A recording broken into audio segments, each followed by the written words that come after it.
वंदे मातरम बच्चों, मैं सीमा चुचरा सर्वहितकारी विद्या मंदिर फाजिलका से। बच्चों, जैसा कि पिछली वीडियो में मैंने आपको संधि टॉपिक समझाना शुरू किया था, तो उसमें हमने किया था, हमारे सिलेबस में मैंने आपको बताया था स्वर संधि। स्वर संधि के आगे 5 भेद हैं: दीर्घ संधि, गुण संधि, वृद्धि संधि, यंग संधि और अयादि संधि। तो बच्चों, दीर्घ संधि और गुण संधि ये दोनों भेद इसके मैंने आपको पिछली वीडियो में मैंने आपको समझा दिए थे। आज हम करेंगे वृद्धि संधि। वृद्धि संधि के नियम क्या हैं और इसमें जो है स्वर कैसे परिवर्तित होते हैं, तो आज हम करेंगे वृद्धि संधि। इसका तीसरा भेद है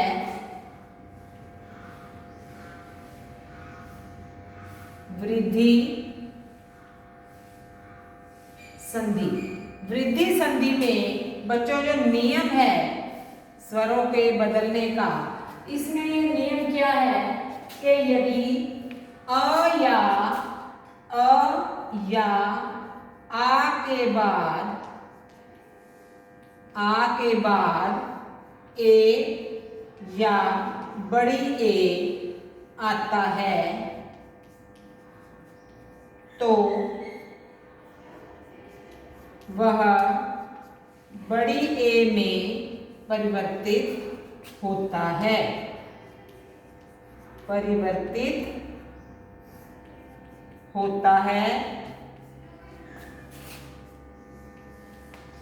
इसी प्रकार अगर अ या आ के बाद ओ या बड़ा ओ आता है तो ये बड़े ओ में बदल जाता है। यदि पहले अब इसके मैं आपको कुछ उदाहरण बताऊंगी। यदि अ या आ के बाद ए या बड़ी ए हो जाता है, तथा यदि अ या आ के बाद ओ या ओ हो तो वो मिलकर के बड़ा ओ बन जाता है। अब इसके कुछ उदाहरण हम देखेंगे। उदाहरण देखिए, जैसे 1 + 1। अब क अ की साउंड आ रही है, इसके बाद ए आ गया तो ये बड़ी ए में बदल जाएगा अके। इसके बाद इसका एक और उदाहरण हम देखेंगे, सदा + ए। सदा आ ए बड़ी ए में बदलेगा सदैव। इसी प्रकार अ या आ के बाद अगर ओ या बड़ा ओ होता है तो इसका एक उदाहरण हम देखेंगे, दंत + ओष्ठ। अब यहाँ दंत अ और ओ, तो ये हमारे पास बन गया बड़े ओ में दंतोष्ठ। इसी प्रकार एक इसका और उदाहरण अगर हम देखते हैं, 1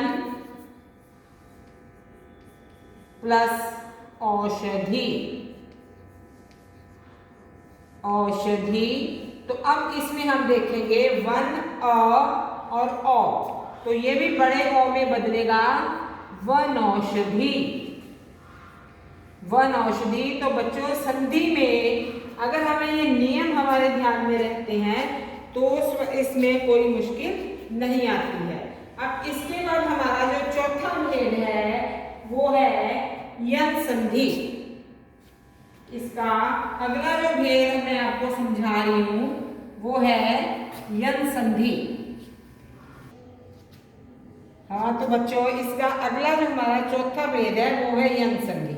अब यंग संधि में इसके जो नियम हैं कि यदि ह्रस्व या दीर्घ, ह्रस्व मतलब छोटा, दीर्घ मतलब बड़ा, ह्रस्व या दीर्घ इ, उ, रि के बाद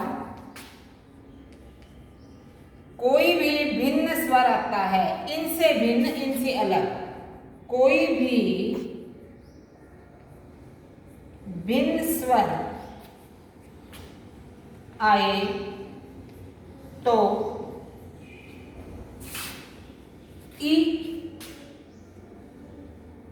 ई का य, उ का व और री का र हो जाता है। अब इसमें आपको समझ आएगी तो इस स्वरों के इस मेल को यन संधि कहते हैं। अब बच्चों इसके उदाहरण देखेंगे। अब उदाहरण इसका देखिए, यदि प्लस अपि। अब यदि में इधर ई है, इसके बाद भिन्न स्वर अ आ गया तो ये य में बदलेगा तो ये बन जाएगा यद्यपि। ये परिवर्तन करके हो गया हमारे पास यद्यपि। ऐसे ही ई या आ जैसे हम देखते हैं इति प्लस आदि, तो ये हमारे पास आ गया इत्यादि। इसके बाद बच्चों दूसरा है उ का व हो जाता है, तो इसमें देखिए ई या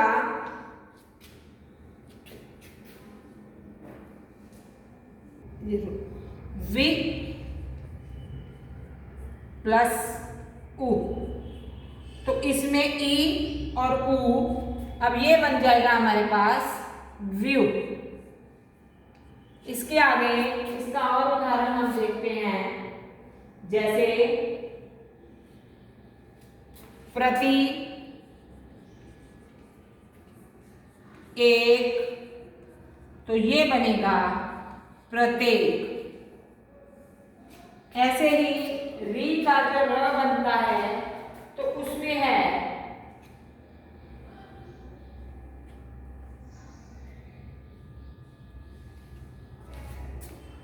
एक और उदाहरण इसका देखेंगे, सुआगत। अब सु, उ और आ, तो बच्चों ये व में परिवर्तित हो गया स्वागत। ऐसे ही री जैसे पितृ, पितृ। इसके बाद आता है हमारे पास अनुमति, री र में बदल जाता है तो ये हमारे पास आ गया पितृनुमति, पितृनुमति। ऐसे ही अगर हम लिखते हैं मातृ आज्ञा, तो संधि करने के बाद ये बनेगा मात्राज्ञा। तो बच्चों ये था हमारा चौथा भेद यन संधि। इसके बाद हमारा जो अगला भेद है इसमें वो है अयादी संधि। अब अयादी संधि में इसका जो नियम है कि स्वर कैसे परिवर्तित होते हैं, इसको आप ध्यान से देखेंगे कि जब ए या बड़ी ए, ओ या बड़ा ओ, इसके बाद इनमें से कोई भी भिन्न स्वर आता है, ओ के सामने कोई भी भिन्न स्वर, भिन्न मतलब अलग, इनसे अलग भिन्न स्वर आता है तो इनके स्थान पर तो ए का ऐ, बड़ी ए का आए, ओ का अब और बड़े ओ का आग हो जाता है बदलने के बाद। तो बच्चों इसकी उदाहरण आप देखिए, जैसे हम लिखते हैं ने प्लस अन। अब यहाँ ए के बाद भिन्न स्वर आ गया अ, तो ये य में आए नयन, ये हमारे पास बन गया। ऐसे ही अब जैसे न प्लस अक। अब यहाँ देखिए ये बड़ी ए है, ये आई, तो ये हमारे पास बन गया नायक। इसमें ए और बड़ी है। अब आता है ओ।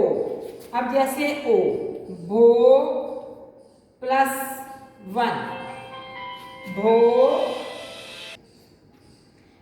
तो बच्चों ये उदाहरण देखेंगे, भो +1, ओ और आगे भिन्न स्वर आ गया व, तो ये हमारा बन गया भवन।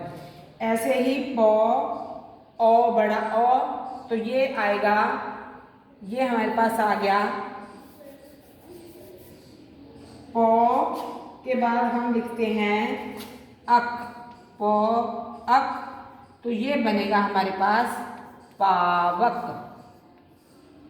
ये आ गया हमारे पास पावक। इसमें भिन्न स्वर ये आ गया ओ और अ, व में परिवर्तित हो गया बड़ा अ और आ गया पावक। तो बच्चों ये ऐसे ही, ये अगर आप ये नियम आपको समझ में आ जाएंगे तो संधि आपके लिए कोई मुश्किल नहीं होगी। आप इसको ध्यानपूर्वक इसके नियम जो है वो याद कर लेना। संधि के हमारे सिलेबस में सिर्फ स्वर संधि है, तो इसको आप अच्छी प्रकार से समझ लेना और इसके उदाहरणों को भी समझ के आपको ये जो टॉपिक है वो बड़ी प्रकार से समझ आ जाएगा। आप अपना काम ध्यानपूर्वक करते रहिए, स्वस्थ रहिए, सुरक्षित रहिए। धन्यवाद।